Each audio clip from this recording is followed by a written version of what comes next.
Ei, tudo bem por aí? Bom dia! Graças a você chegamos para mais uma edição do Agro Record. E hoje você vai ver que a raça de gado Tabapuã já chega a 500 mil cabeças no Brasil. E a qualidade genética dos animais é uma entre as grandes apostas dos pecuaristas. Você vai ver também o resultado de uma pesquisa muito séria feita pela USP lá de Ribeirão Preto. O que os cientistas entenderam? Que as mudanças climáticas são capazes de prejudicar as pastagens que alimentam o gado. E isso, lamentavelmente, traz prejuízo para o bolso dos pecuaristas. Você vai ver também uma matéria muito interessante que vai falar sobre o galo índio gigante. Só para você ter uma ideia como tudo que vem desse bicho é muito caro.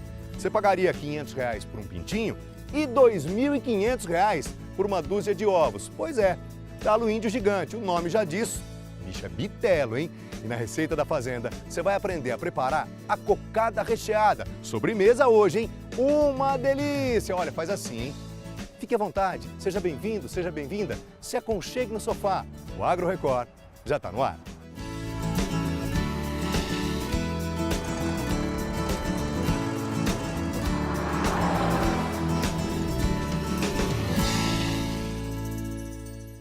Matéria de capa do Agro Record de hoje fala sobre a raça de gado Tabapuã. Você sabia, por exemplo, que nos últimos 10 anos, na última década, o número de cabeças dessa raça cresceu 50% no Brasil? Pois é, e muito disso se deve às técnicas de reprodução e também ao melhoramento genético. E nós fomos até a cidade que leva o nome da raça para conhecer uma fazenda que foi pioneira, inclusive, no cruzamento das raças que deram origem ao Tabapuã. Vamos ver. Esta fazenda do município de Tabapuã é considerada o berço da raça que leva o nome da cidade e está entre as melhores criadoras de gado do país. Foi aqui que tiveram início as pesquisas à base do cruzamento com outras raças que deu origem aos animais. Hoje, o rebanho da raça Tabapuã no Brasil é composto por cerca de 500 mil animais e, segundo a Associação Brasileira de Criadores de Zebu, cresceu 52% nos últimos 10 anos. O motivo para este aumento é a qualidade genética dos exemplares, responsável por características como fertilidade, precocidade, resistência e rusticidade.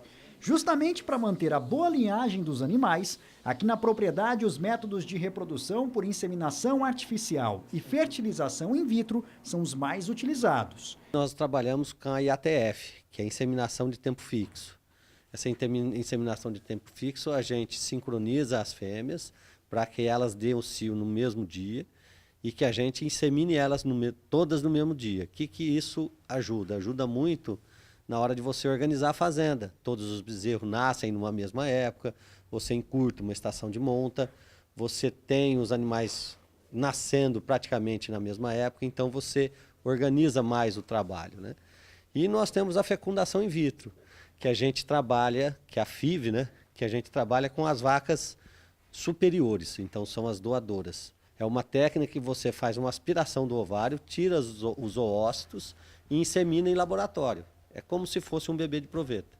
E implanta nas receptoras. Então, desta forma, a gente consegue fazer com que uma fêmea, em vez de ter uma filha por ano, ela passe a ter 60, 70, 40, 20 filhas por ano. O grupo que administra essa propriedade rural possui um rebanho de cerca de 1.400 animais. 80% deles foram gerados através de técnicas de reprodução. A Vida, por exemplo, nasceu de fertilização in vitro e agora está prenha de 40 dias e a técnica usada foi inseminação artificial por tempo fixo. Este veterinário explica que estes métodos de reprodução aumentam a produtividade e melhoram a qualidade genética do rebanho. A gente tem animais que têm mérito genético, que são campeãs, que são provados, que têm características desejáveis, né? Qualidade de carne, precocidade, animais que têm boas condições físicas, né? Que sejam resistentes a clima, às condições, a determinadas patologias, enfim. Você tem uma infinidade de características que são desejáveis, que são procuradas. E essas características estão confinadas num rol de animais. Esses animais são o que nós chamamos de doadores, animais que têm mérito genético, né? Esses animais são, então, multiplicados pela fertilização in vitro. O especialista afirma que as técnicas estão sendo implementadas cada vez mais nos rebanhos brasileiros. Hoje a pecuária de elite, a pecuária de gado puro, de gado de elite, né, de gado de genética, ela não existe sem a fertilização in vitro, né? Porque você tem que fazer a multiplicação desse animal.